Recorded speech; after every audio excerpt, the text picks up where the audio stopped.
Hola, hola, ¿qué tal? ¿Cómo están? Bienvenidos a Palabra Cierta. Qué emoción tenerlos nuevamente allí sentaditos en casa luego de esa taza de café maravillosa que te activa, que te llena de energía y por supuesto te mantiene allí bien despierto para escuchar toda esta buena información y por supuesto luego ponerla en práctica en tu casa, con tu familia, en tu trabajo, donde sea.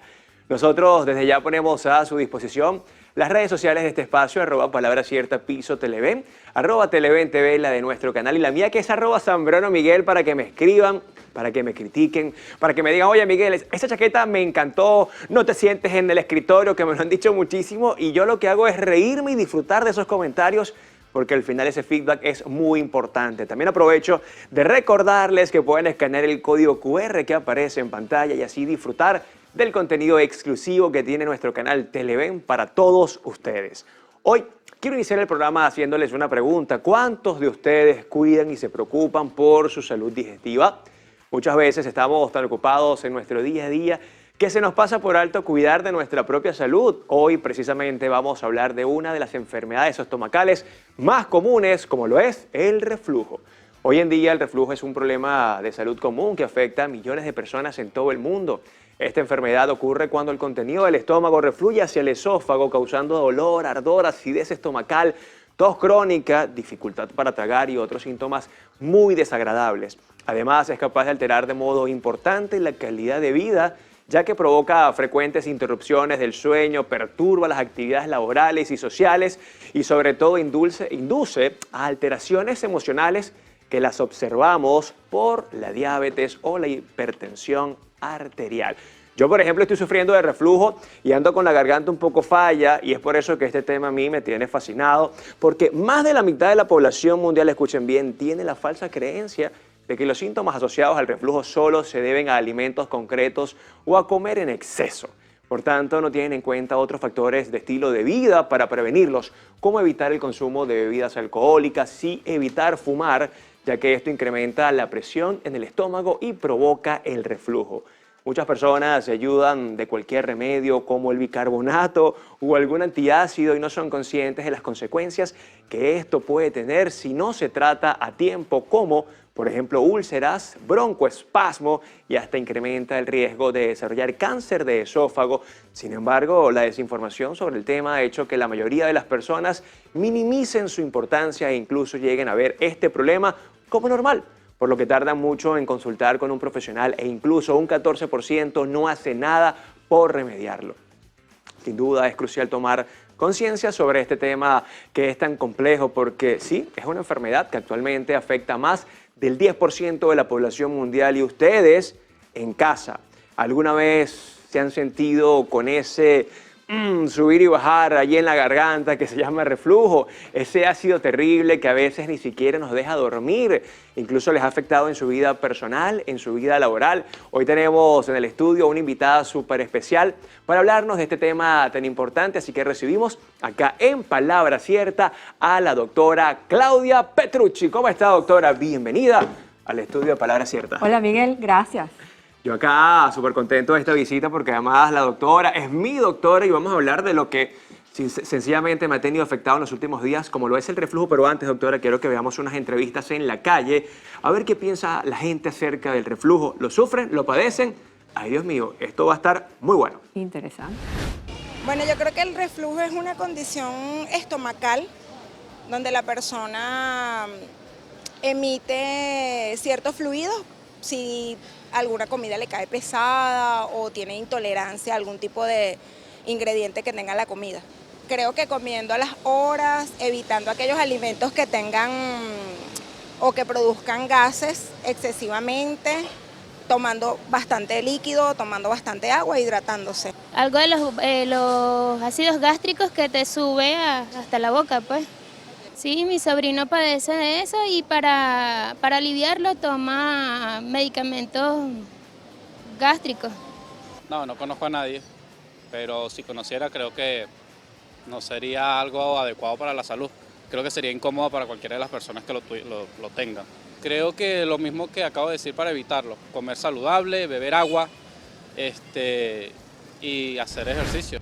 Doctor, ¿el reflujo está 100% relacionado con lo que comemos?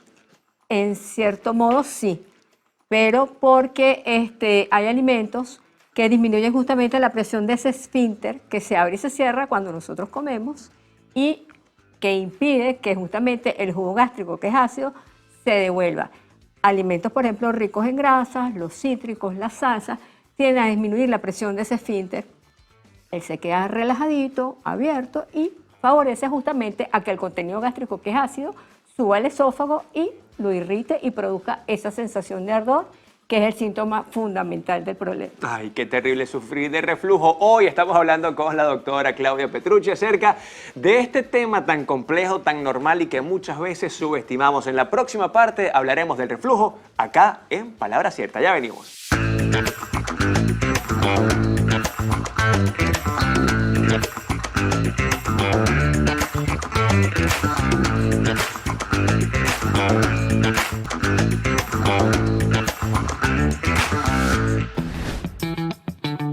A buen entendedor.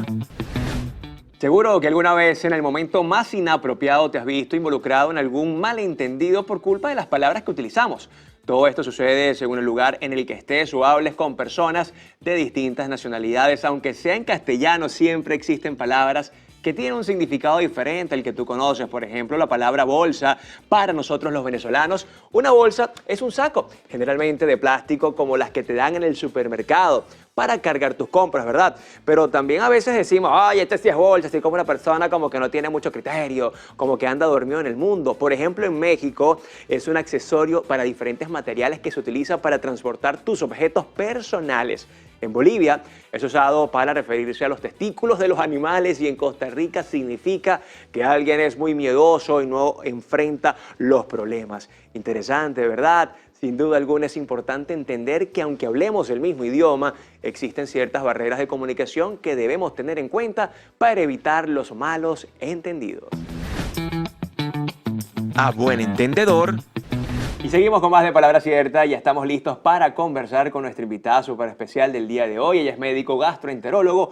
Vamos a recibir en el estudio de Palabra Cierta a la doctora Claudia Petrucci. ¿Cómo está, mi doctora? Bien, Miguel, ¿y tú? ¿Cómo sigues? Gracias a Dios y gracias a usted, mucho mejor. Pero oye, qué desagradable es el reflujo, justamente el tema que vamos a tocar el día de hoy. Y quiero que comencemos con la definición. ¿Qué es el reflujo? Bueno, básicamente es el contenido gástrico que sube hacia el esófago, ¿ok?, por diferentes causas y que produce una sensación de ardor, consecuencia pues una irritación de la mucosa, producto de la acción del ácido justamente. Entonces, usualmente el paciente se queja de que tiene una sensación de ardor o acidez a nivel de la boca del estómago y que suele subir hacia la garganta. O sea que una persona que dice, oye, no, vale, tengo acidez porque me comí una hamburguesa doble, no es acidez, es reflujo.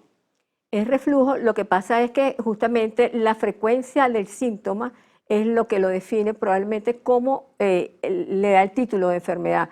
Tú puedes tener eventualmente reflujo y no quiere decir que tengas enfermedad de reflujo. Si eso te ocurre más de 2 veces a la semana y tú ameritas además medicarte, puedes tomar por ejemplo antiácidos y eso lo haces más de 2 veces a la semana, pues probablemente si estamos en presencia de una enfermedad de reflujo gastroesofágico y eso implica que debes buscar probablemente la atención del especialista. Doctora, la enfermedad del reflujo quizás es una enfermedad subestimada y digo esto porque las personas, no, bueno, yo me compro mi antiácido, yo cuando me porto mal, yo me tomo esto y lo dejan pasar y se puede convertir en una enfermedad crónica. Es así. Es una de las enfermedades pues, donde la gente probablemente tiende más a automedicarse, particularmente en nuestro medio, pues que los medicamentos son de venta libre, entonces es frecuente que no solamente se mediquen con antiácidos, sino que tomen de repente inhibidores de la bomba de protones como el omeprazol, ¿ok? Y bueno, pueden eventualmente solapar esos síntomas que no necesariamente solo están relacionados con el reflujo, pueden estar relacionados con otras patologías, ¿ok? Y el reflujo per se, pues a largo plazo puede producir cierto tipo de complicaciones, ¿ok? En los casos graves puede haber úlceras a nivel del esófago, puede haber esofagitis y reflujo de diferentes grados de severidad, estrechez del esófago por cicatrización justamente de ese tipo de problemas y entonces, bueno, le estamos entonces prolongando el diagnóstico y no estamos preveyendo probablemente que hayan ese tipo de complicaciones. Hay pacientes que además tienen síntomas extraesofágicos. Y cuando hablamos de que la enfermedad de reflujo se manifiesta con síntomas extraesofágicos, son aquellos pacientes donde el ácido llega a la faringe e irrita las cuerdas vocales, y los pacientes además entonces pueden tener dolor de garganta, ronquera, tos persistente, sinusitis, problemas a nivel del oído medio. Entonces, bueno, es un espectro amplio y no todos los pacientes se manifiestan de igual manera. Y ese paciente, por ejemplo, soy yo, que ya llevo unas cuantas semanas con una voz allí bastante distorsionada, y justamente es que ese ácido llega a las cuerdas vocales. Me hice una endoscopia con la otorrino, me dice: Miguel, tienes una cuerda vocal con un pequeño derramamiento de sangre, con un sangrado leve. Justamente es por el reflujo. Es probable que esa sea la causa, si no hay otros hallazgos a nivel pues, de la laringe. Y evidentemente tú además tienes síntomas de reflujo. Tú te quejas de que tienes ardor, que eventualmente sientes que ese ácido te llega a la garganta, y evidentemente pues sí, eso produce irritación y puede llegar a erosionar las cuerdas vocales. Y particularmente tú, que eres una persona pues que trabaja con tu voz. Claro, que uno tiene que cuidarla. Ese reflujo, para que las personas que estén en casa que quizás no saben qué significa tener reflujo, es como una saliva constante allí en la garganta, ¿no? Es ese ácido que está allí presente prácticamente todo el día, y sobre todo en las noches cuando dormimos. Lo puedes sentir, esa es una forma de percibirlo. Lo más frecuente es eso, que la gente se queje, el paciente se queje que tiene ardor, pero un ardor que es muy localizado a nivel del epigastrio, que es como se llama médicamente, lo que normalmente llamamos la boca del estómago, y sube, y eventualmente puede llegar a la garganta y producir esa mucosidad, que es como una forma de proteger justamente las cuerdas vocales que tiene el organismo. Esa sensación de moco que es tú como un moco interno, ¿no? Puede haber goteo posterior, que es un moquito que baja desde la parte posterior de la faringe justamente.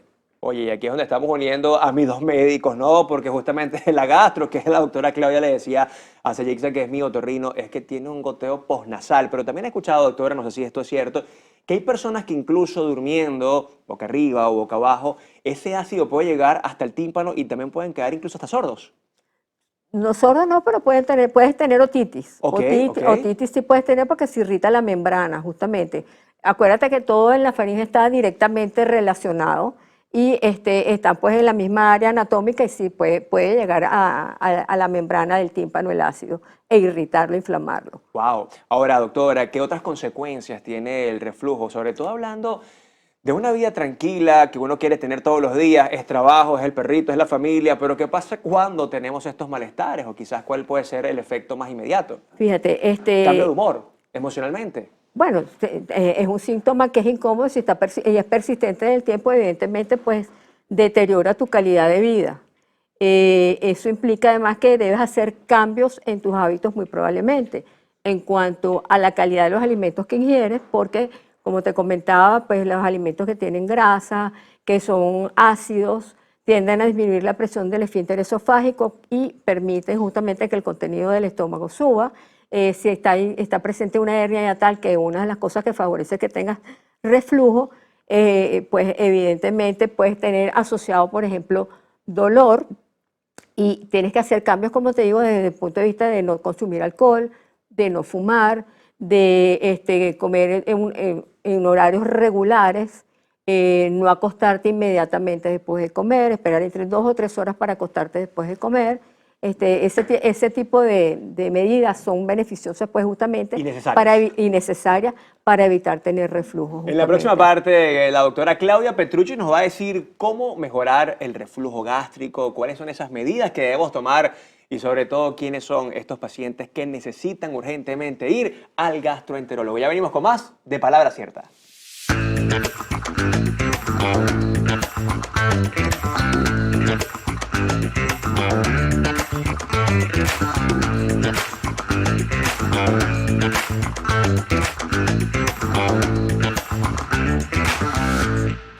Y estamos de vuelta con más de Palabra Cierta, hoy hablando con la doctora Claudia Petrucci acerca de la enfermedad del reflujo. Doctora, en la parte anterior hablábamos justamente de las causas del reflujo. ¿Qué tan importante es la alimentación? O incluso cuál es la relación entre la mala alimentación y, por supuesto, esta enfermedad del reflujo? Bueno, evidentemente hay un problema pues, de tipo estructural en algunos pacientes, ¿ok? Como te comentaba, la hernia hiatal, que haya un esfínter esofágico inferior y sea hipotensivo, pero hay alimentos que favorecen justamente que se relaje ese esfínter y permite que el contenido gástrico suba. Entonces, como te comentaba, los alimentos grasos, las frituras, las salsas, los cítricos, las salsas, los embutidos, los enlatados, todos esos son alimentos que pueden producirte reflujo. Evidentemente hay que evitar, por ejemplo, hacer ayunos prolongados, comer despacio, en un ambiente calmado, respetar los horarios de comida, esperar en una comida y la otra entre 2 y 3 horas aproximadamente. Es bueno hacer 3 comidas principales, 2 meriendas, ¿ok? Y comer por lo menos 3 horas antes de acostarte. Dormir con la cabecera elevada es de gran ayuda, pues porque la fuerza de gravedad favorece pues a que no hagas tantos episodios de reflujo durante la noche. La postura es importante para dormir. El sobrepeso, la obesidad es un factor importante para que tengas reflujo. Las pacientes que están embarazadas también tienen más propensión a tener reflujo porque aumenta la presión intraabdominal y eso favorece que el contenido gástrico ascienda hacia el esófago y lo irrite. Doctora, más de una vez he escuchado, yo me operé de la enfermedad del reflujo. ¿Es una enfermedad que se opera? ¿Solamente tiene tratamiento? ¿Se va? ¿Se queda? Cuéntame un poco de eso. Fíjate, todas estas cosas que te acabo de mencionar en cuanto a los cambios del estilo de vida son sumamente importantes, probablemente en muchos casos más importantes que el apoyo farmacológico. Sin embargo, usualmente se asocian ambas cosas.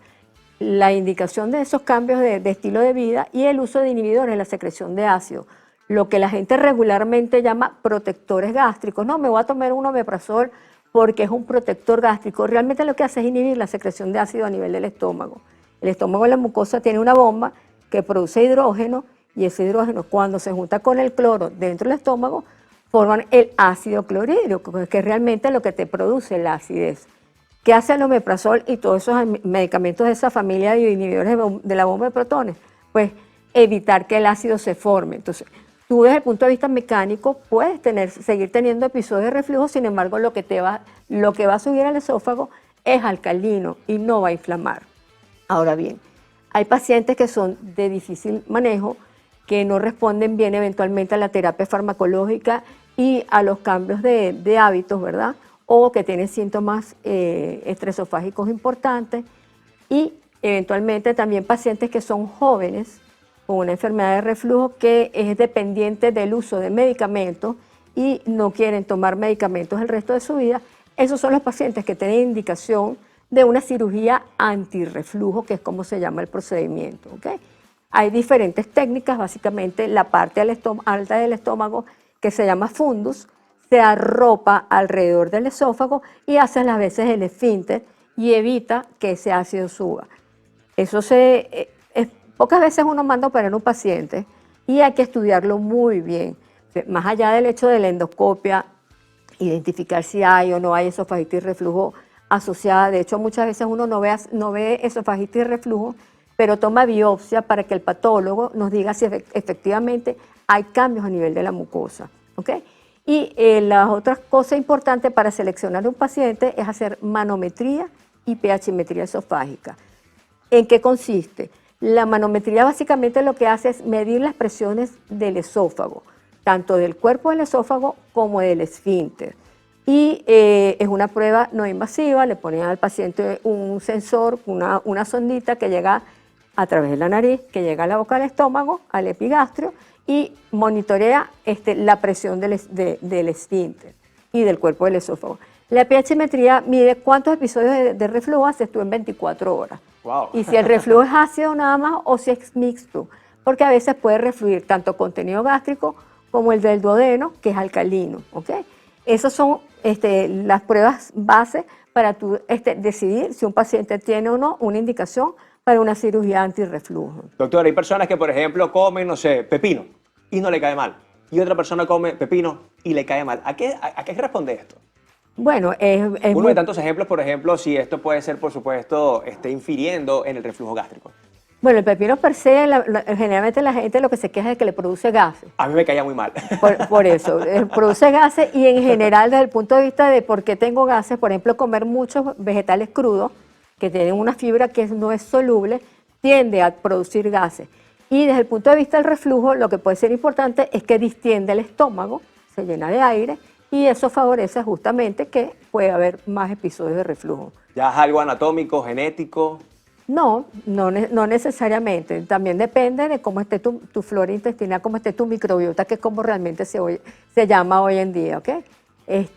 Pero desde el punto de vista de tolerancia, hay intolerancias a ciertos alimentos, pero no es lo frecuente. Ok. No es lo frecuente. Esto es súper interesante. Ya para despedirnos, doctora, rápidamente, 2 consejos. Personas que nos están viendo en este programa, que están sufriendo de reflujo, por supuesto, me encantaría que la visitaran, pero 2 consejos caseros. ¿Qué deberían hacer estas personas?